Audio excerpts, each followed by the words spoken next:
சொந்த தொகுதியிலேயே தோத்துருவோம்னு பயந்து தான் நம்மளுடைய சின்னத்தையே திருடினவர் தானே.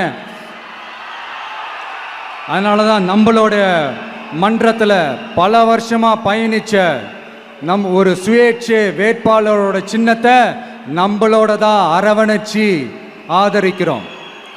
அதனால் எடப்பாடி தொகுதி மக்களே, அந்த சுயேட்சை வேட்பாளரோட சின்னத்தில் அந்த டிவி சின்னம், அந்த டிவி சின்னத்தில் நீங்கள் ஓட்டு போடுறது நம்ம விசில் சின்னத்துக்கு நீங்கள் ஓட்டு போடுற மாதிரி.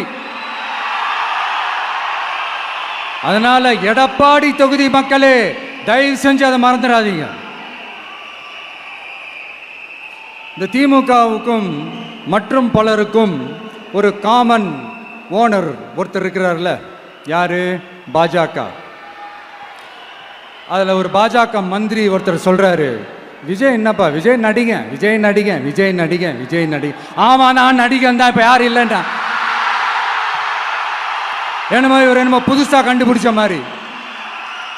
ஆனா நான் அரசியலுக்கு வந்துட்டு நடிக்கல, அரசியல் நான் நடிக்கல. ஆனா நீங்க என்ன பண்றீங்க? அரசியல்ல இருந்துகிட்டே நாடகம் மேல நாடகம் போடுறீங்களே, அப்ப உங்க எல்லாரையும் நாடக நடிகர்கள்னு சொல்லாமா? ஒன்றிய அரசோட பவரை கையில் வச்சுக்கிட்டு திமுகவோட ஒரு நாடகம் மற்றும் பலரோட ஒரு நாடகம், அப்ப உங்க எல்லாரையும் ஒரு டேஞ்சரான நாடக கம்பெனின்னு சொல்லாமா? இந்த பாஜகவோட சரண்டராகி இருக்கிறதோட மட்டும் இல்லாம இந்த ஊழல்லையே ஊறி போய் இருக்கிற இந்த ரெண்டு பேரும் நமக்கு வேணாமுங்க. புதுசா ஃப்ரெஷ்ஷா ஒரு நல்லாட்சி கொடுக்கக்கூடிய, ஒரு மாற்றத்தை கொடுக்கக்கூடிய நம்மளுடைய டிவிக்கேவை நாம எல்லாருமா சேர்ந்து கொண்டு வருவோம், நாம எல்லாருமா சேர்ந்து கொண்டாடுவோம். இது ஒரு மாற்றத்திற்கான ஒரு தேர்தல். சும்மா மாத்தி ஓட்டு போட்டுக்கிறதுக்கு பேர் மாற்றம் கிடையாது. புதுசா ஃப்ரெஷ்ஷா ஒருத்தவங்களை கொண்டு வர்றதுக்கு பேர் தான் அந்த மாற்றம்.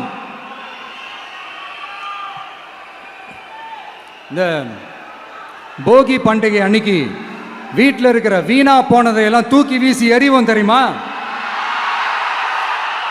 அந்த மாதிரி இந்த தேர்தலில் 75 வருஷ பவள விழா பாப்பாவையும் 55 வருஷ பல்லாங்குழி பாப்பாவையும் தூக்கி வீசி எறிவோமா? ஒரு நியூ கவர்னன்ஸ், ஒரு குட் கவர்னன்ஸ் ஒன்று கொண்டு வரலாமா? நீங்க இந்த திமுகவுக்கு ஓட்டு போடுறது, மற்றும் பலருக்கு ஓட்டு போடுறது, பாஜகவுக்கு ஓட்டு போடுறது, யாருக்கு ஓட்டு போட்டாலும் சுத்தி நீங்க பாஜகவுக்கு ஓட்டு போடுற மாதிரி தான்.